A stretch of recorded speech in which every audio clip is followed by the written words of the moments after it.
Ya, aliran transaksi dari siklus pengeluaran ini itu akan nantinya berdampak ya, berdampak terhadap apa? Ya terhadap yang namanya persediaan, karena implikasinya dengan adanya pengeluaran maka akan ada pembayaran gitu ya, menimbulkan namanya persediaan barang dagangan gitu ya, sehingga persediaan barang dagangan ini harus dikendalikan gitu ya, baik itu catatannya gitu ya, maupun juga hal-hal lainnya. Nah, itu. Selain kepada persediaan, maka nanti dampaknya juga kepada sistem yang lainnya, yaitu yang namanya sistem pembelian ya. Jadi setiap pembelian yang tercipta gitu ya, maka nantinya akan dikelola secara tersendiri oleh yang namanya departemen purchasing gitu ya. Jadi terkait dengan perolehan atau juga kegiatan dari purchasing tersebut. Nah, di sini nanti menimbulkan juga subproses, ya kan, yang pertama subproses menseleksi supplier, gitu ya. Artinya supplier mana yang disetujui dari suatu prosedur di dalam organisasi.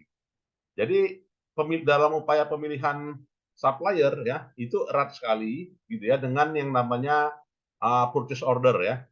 Dan setiap rangkap dari purchase order tersebut ya itu akan masuk kepada departemen departemen inventory ya untuk kan mendapatkan catatannya, sehingga pengiriman barang ya kepada supplier yang berasal dari gudang itu nantinya akan dibuat laporannya ya. Dan laporan penerimaan barang yang dikirimkan selanjutnya akan didistribusikan kepada kepada pengendalian persediaan dan juga berhubungan dengan bagian utang ya.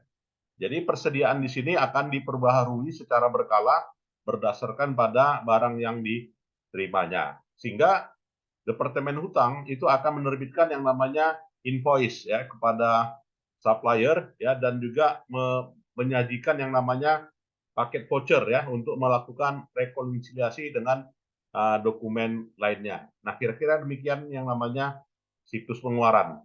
Nah, jadi secara umum ya, Bapak Ibu ya, siklus pengeluaran itu memang subsistemnya dua gitu ya, yaitu subsistem pembelian. Pembelian nanti ada lagi subsistemnya gitu ya.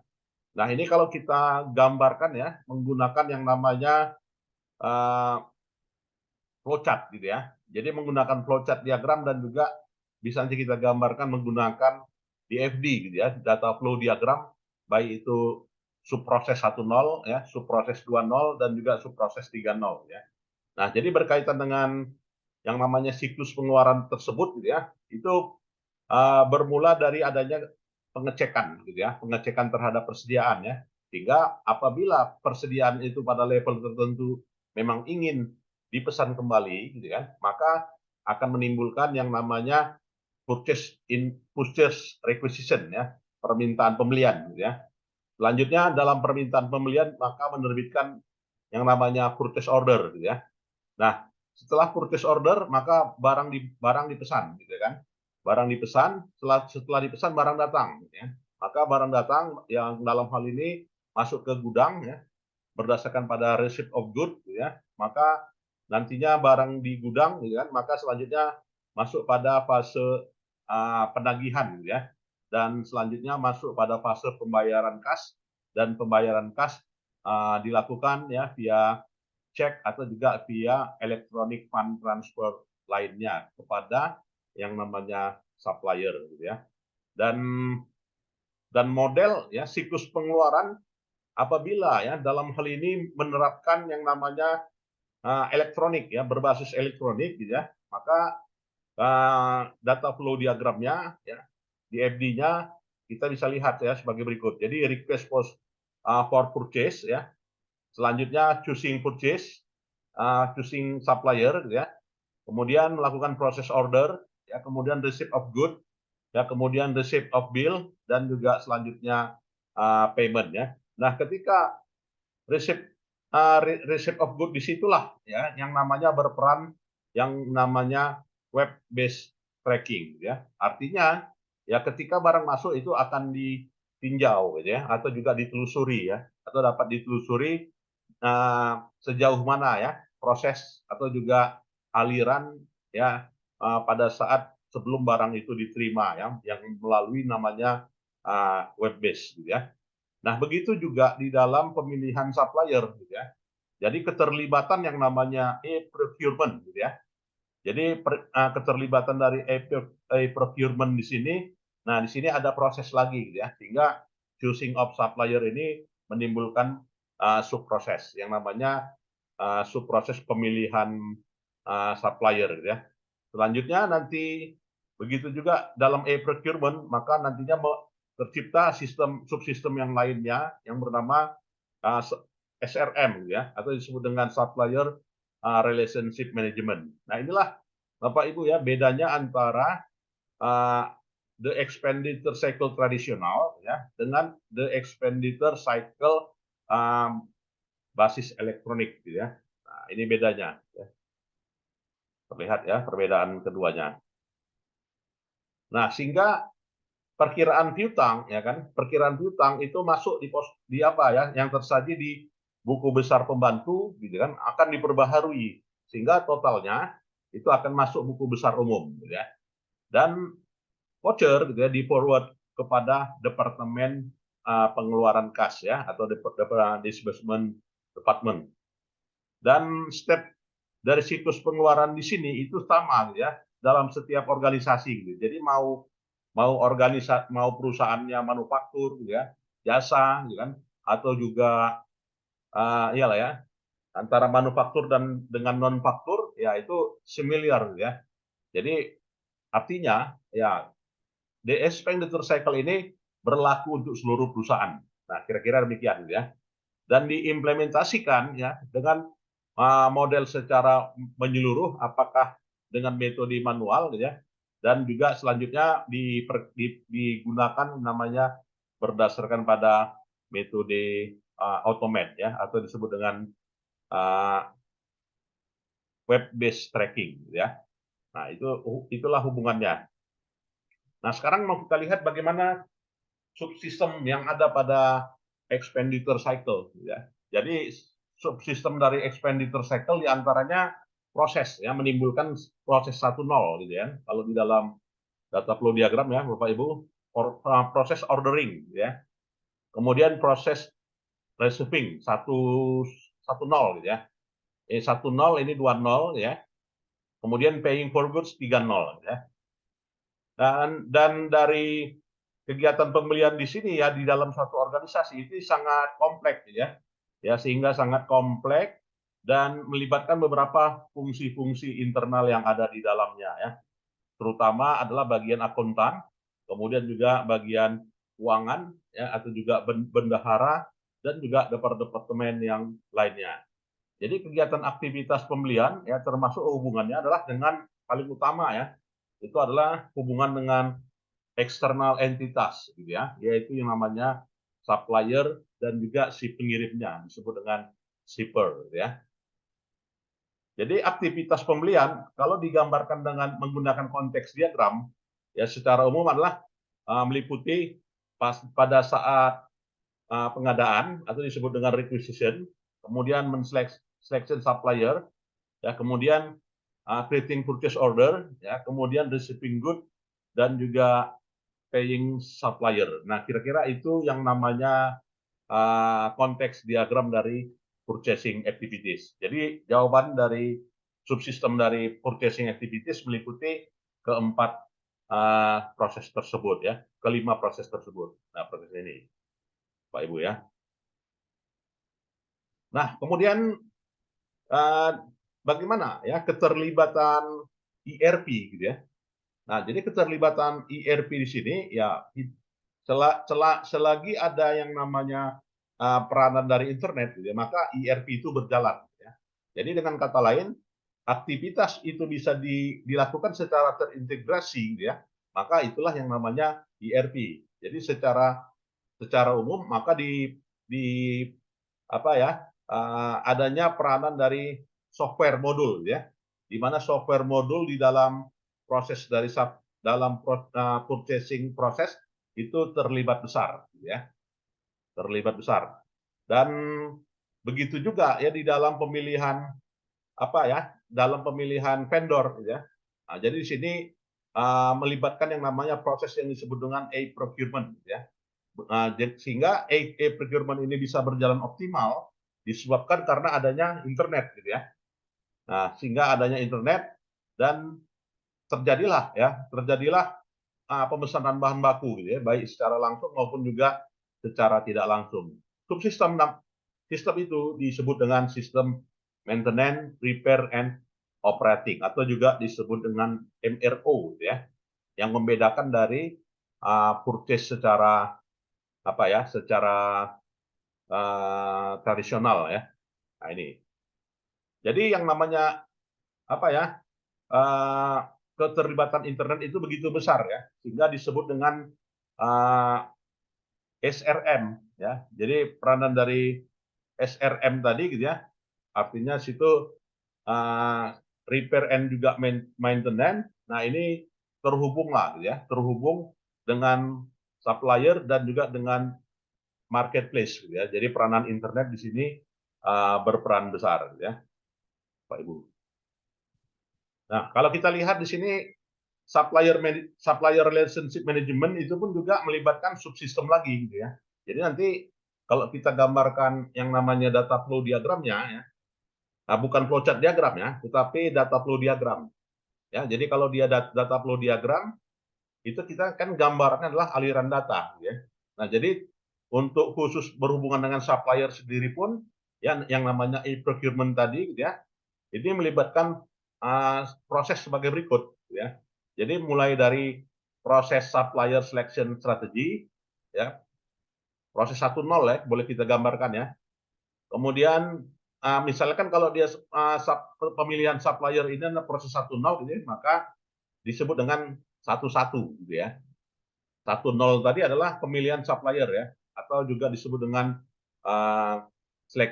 supplier selection ya. Supplier selection dalam konteks dalam data flow diagram itu bernomor 1.0 gitu ya. 1.1 ya itulah dia yang namanya supplier selection strategy. 1.2 identifying and selection supplier. 1.3 ya contract negotiation gitu ya. 1.4 ya contract management ya.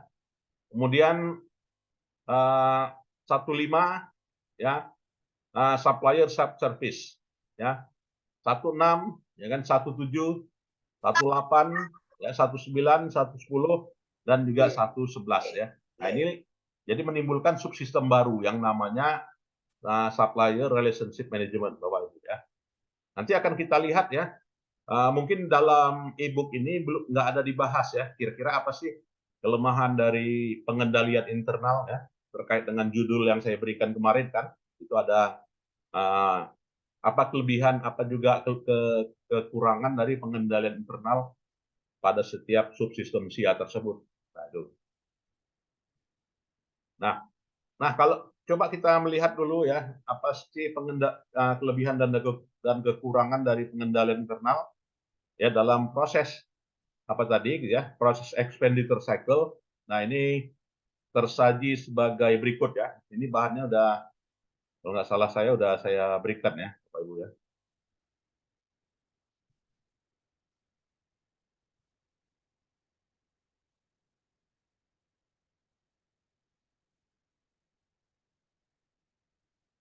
Nah, kira-kira seperti ini. Nah, apa kelemahan pengendalian internal ya dari pemesanan barang tersebut ya? Ini saya kutip dari Romney and Steinbach ya. Jadi ini memang literatur SIA ya. Jadi kalau kelemahan ya, ancaman dari uh, proses yang namanya ordering goods meliputi satu ya adalah ancaman ketiadaan barang ya, ketiadaan inventory ya, atau kelebihan inventory. Nah itu juga menyebabkan ini ya ancaman. Ancaman yang kedua yaitu adalah ancaman ordering unnecessary item ya, yang dipesan tidak sesuai dengan spek, tidak sesuai dengan item yang diinginkan ya. Itu ancaman ya. Ancaman yang ketiga adalah ya purchasing good and inflated price ya. Harganya di luar ekspektasi atau dengan kata lain pesanannya pada masa inflasi gitu ya. Ancaman yang keempat itu adalah purchasing good and inferior quality. Nah, jadi terkait itu adalah mutu barang yang jelek gitu ya. Ancaman yang kelima itu adalah ancaman terkait dengan supplier yang tidak terotorisasi. Dan ancaman yang keenam itu adalah kickback ya. Jadi almarhum Pak Munaf Regar itu menyatakan kickback itu adalah fee gitu ya. Sehingga orang terus-menerus pesan gitu ya dengan adanya kickback. Nah, kickback itu adalah merupakan ancaman juga ya terhadap subproses yang namanya subproses ordering good pada expenditure cycle. Nah, itu Bapak Ibu. Dan ancaman yang keenam itu adalah ancaman dari sisi pertukaran data, ya. Jadi pertukaran data elektronik di sini juga menghadapi banyak ancaman. Nah, kira-kira inilah yang namanya ancaman dari ordering goods. Nah, ini kan di paper itu ada saya jelaskan, saya minta gitu kan dibahas sedikit mengenai ancaman itu. Nah, ini bahannya sudah ada, ya tinggal ditulis saja, gitu kan, dan dikembangkan lah ya dari 7 ancaman ini, ya. Nah, begitu juga ancaman lainnya ya. Ancaman yang ketujuh adalah ancaman receiving unordered goods, gitu ya. Jadi ketika barang sudah diterima dan juga sudah sampai di gudang, itu juga menghadapi ancaman. Ya, ancamannya berupa ya receiving unordered goods, gitu ya. Menerima barang yang bukan sesuai dengan order. Nah, itu. Ancaman yang kedelapan adalah salah hitung. Ya, salah hitung barang masuk gudang. Ancaman yang kesembilan adalah pencurian barang di gudang. Nah, ini yang dihadapi merupakan ancaman ya, sehingga perlu pengendalian di sini. Dan ancaman yang terkait dengan persetujuan atas vendor dan juga pembayaran atas vendor meliputi, nah ada 5 ya. Yang pertama adalah yang berkaitan dengan salah tagih, gitu ya, salah tagih kepada vendor, kemudian salah bayar juga ya. Kemudian juga yang ke-12 yang berkaitan dengan salah ini ya, tidak memanfaatkan peluang diskon. Itu juga ancaman ya. Ancaman yang ke-13 adalah berkaitan dengan pembayaran invoice ganda ya. Dan yang ke-14 itu adalah ancaman salah jurnal gitu ya, atau juga salah posting ke akun buku besar. Nah, itu. Jadi ancaman di proses improving paying and vendor invoice itu ancamannya. Kemudian ancaman yang ke-15 adalah misappropriating cash check and electronic fund transfer. Ya. Jadi salah mentransfer, gitu ya, salah mengirim tagihan, gitu ya. Nah, sehingga inilah pengendaliannya, gitu ya. Jadi pengendalian yang dilakukan meliputi pengendalian adalah pengendalian berupa keakuratan data ya dan juga efisiensi dan efektif. Ya, efisiensi dan efektif lah yang merupakan bentuk pengendalian umumnya. Gitu ya. Dan ancamannya dua ini. Ya, ancamannya dua ini yaitu loss alteration and authorized disclosure of data dan juga kinerja yang jelek ya. Nah, itulah ya sekilas mengenai yang namanya apanya ya, ancaman dari siklus pengeluaran ya. Kira-kira demikian ya secara umum. Baik, kita lanjutkan kembali di topik berikutnya ya. Dan inilah ya kalau kita lihat tadi ya dalam berhubungan dengan vendor gitu ya, kira-kira ini subprosesnya ya.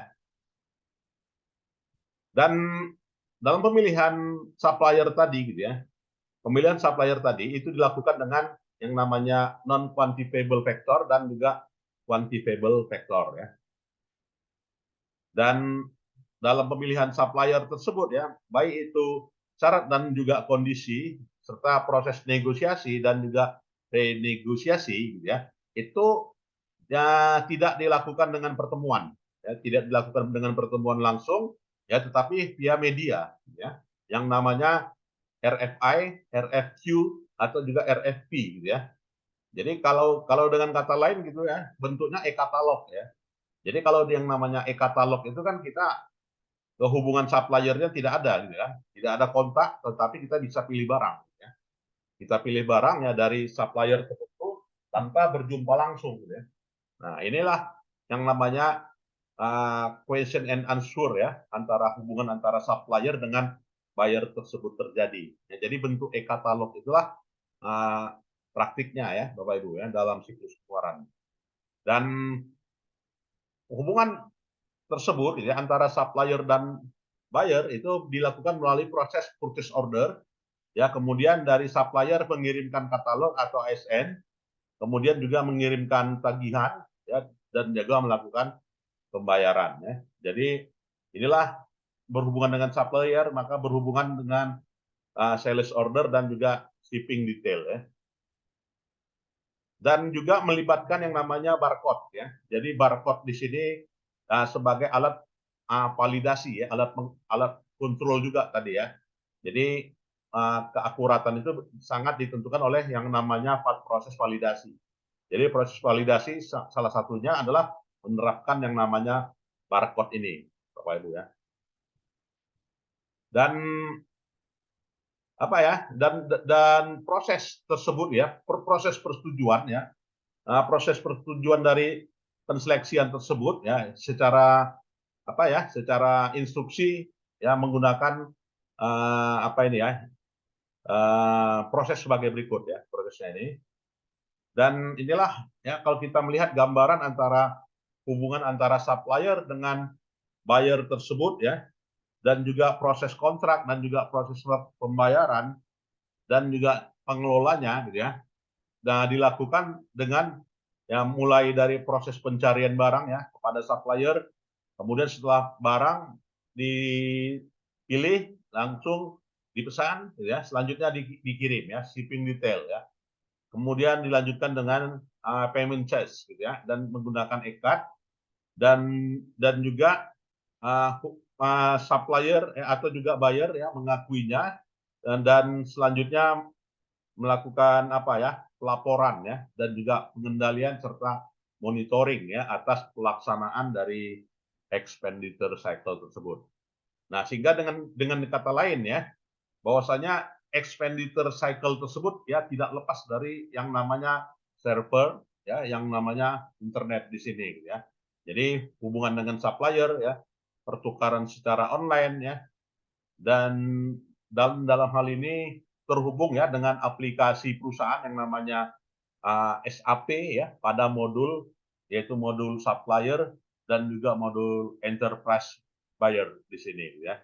Jadi di SAP itu sendiri pun terdiri dari submodul ya. Ada submodul Business Information Warehouse ya, ada modul SAP Knowledge Warehouse ya, modul SAP Exchange Infrastructure, dan juga SAP Enterprise Portal. Nah, ini. Dan selanjutnya ya, hubungan antara ERP dengan accounting ini terjadi sebagai berikut ya. Jadi ini modelnya ya. Ya, modelnya sebagai berikut ya. Jadi approving otoritas ya itu berhubungan dengan accounting payable dan juga admin ya. Dan ini kita lihat ya bagaimana di accounting itu sendiri pun juga terjadi subproses ya. Proses untuk mengerjakan atau juga berhubungan dengan hal itu, hitungannya ya kan, dalam hal ini dalam misalkan salah satu siklus pengeluaran ya. Siklus pengeluaran itu misalnya pembayaran ya. Contohnya pembayaran gaji gitu kan. Atau dengan kata lain proses human resource policies itu kan masuk subsistemnya apa ya, expenditure gitu ya. Maka bagian accounting itu memprosesnya, subprosesnya ya. Maka subproses dilakukan ya, processing data ya, setelah adanya apa ya, masuk dalam subsistem yang lainnya, yaitu subsistem human resource gitu kan. Karena kan yang namanya subsistem human resource menurut kategorinya itu adalah kategori dari apa ya, financial cycle atau juga human resource cycle gitu ya. Jadi human resource cycle mengirimkan data ya, datanya dalam hitungan jam atau juga dalam hitungan bulan, selanjutnya diproses dan disampaikan menjadi laporan. Jadi sangat erat sekali hubungan antara subsistem SIA 1 dengan subsistem SIA yang lainnya ya, Bapak Ibu. Nah, inilah salah satu dari model dari SAP tersebut ya. Jadi model SAP tersebut sebagai berikut. Nah, itulah ya yang terkait dengan siklus pengeluaran ya Bapak Ibu secara umum. Ya mungkin ada yang mau kita diskusikan, silakan.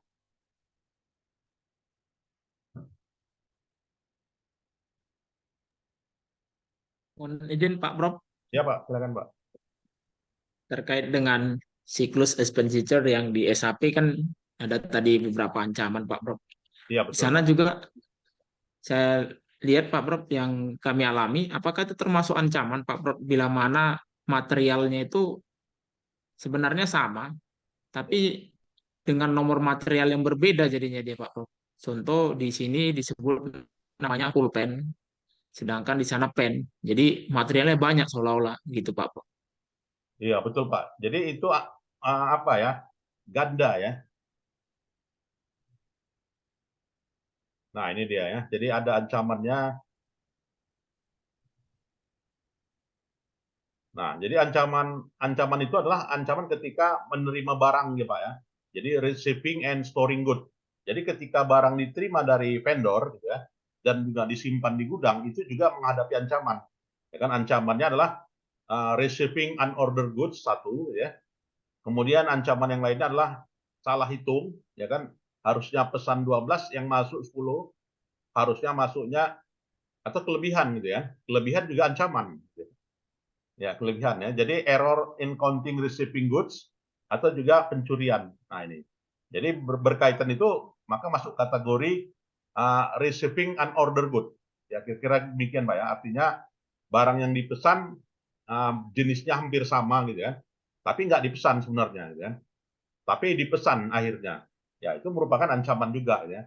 Sehingga kalau kalau tidak dimanfaatkan, nah ini kan menjadi beban perusahaan ya, dengan kata lain. Jadi itu merupakan ancaman uh, atas ya receiving and storing good. Nah, ini.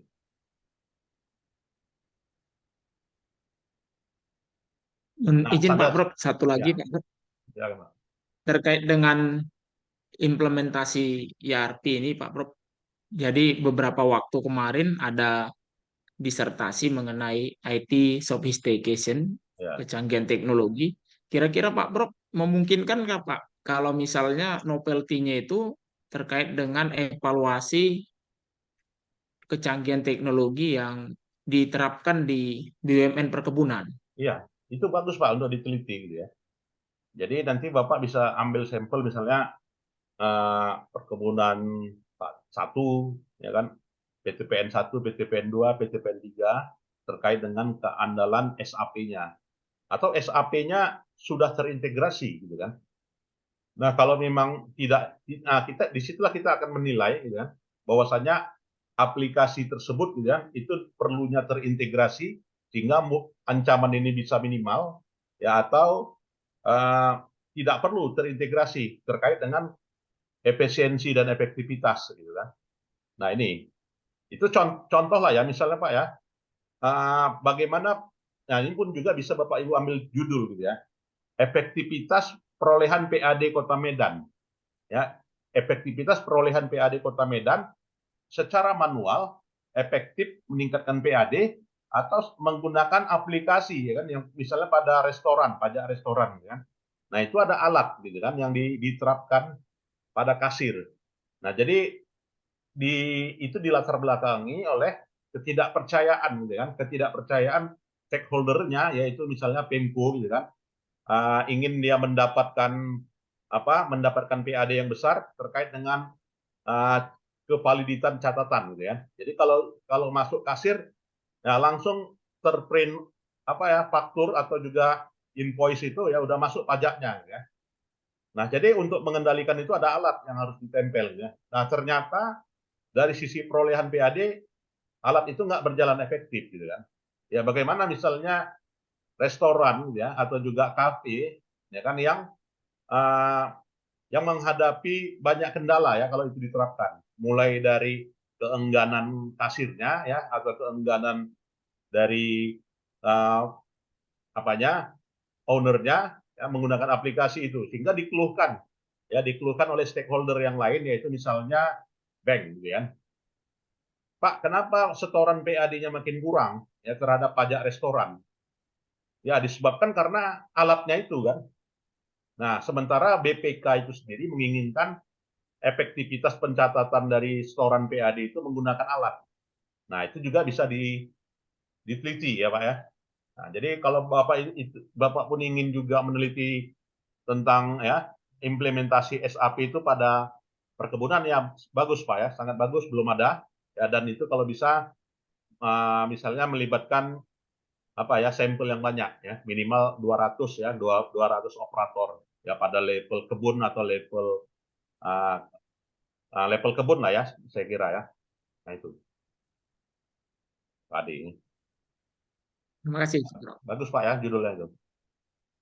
Jadi bisa dipoles judulnya menjadi efektivitas implementasi SAP gitu kan, dalam menghadapi ancaman atas kelemahan pengendalian internal yang ada di lapangan misalnya. Jadi apakah implementasi SAP tersebut memang menghadapi banyak ancaman atau tidak gitu kan. Nah, itu kita akan buktikan ya secara ilmiah, secara empiris. Nah, ini bagus Pak untuk diteliti. Ini bahannya udah saya berikan ya Bapak Ibu ya kemarin terkait dengan introduction dari papernya dulu gitu ya. Nah, ini dikembangkan aja secara deskriptif nggak apa-apa. Kemarin judulnya sudah saya berikan, nanti kita terbitkan ya, biar saya nanti yang menerbitkan Bapak Ibu ya. Bisa juga nanti menjadi syarat ya, kalau ada yang promotornya saya atau co-promotor saya bisa dijadikan syarat juga ya, jadi syarat ketika untuk ujian dan sebagainya ya, berhubungan dengan disertasi. Nah itu. Silakan Bapak Ibu yang lain. Pak. Terima kasih. Ya. Makasih Pak. Ya. Baik. Kalau tidak ada, saya kira itu saja lah ya Bapak Ibu. Kita perkuliahan kita di malam hari ini, dan kita lanjutkan minggu depan ya. Baik, saya kira itu. Iya Pak. Ya, selamat malam ya, dan selamat istirahat ya. Assalamualaikum. Makasih, Iya Pak. Pak. Selamat malam Pak. Terima kasih, Makasih Pak. Pak. Prof. Sehat. Ya, sehat semuanya Bapak Ibu. Ya, boleh Oke, meninggalkan makasih, ruangan. Prof. Terima kasih Pak. Iya Pak.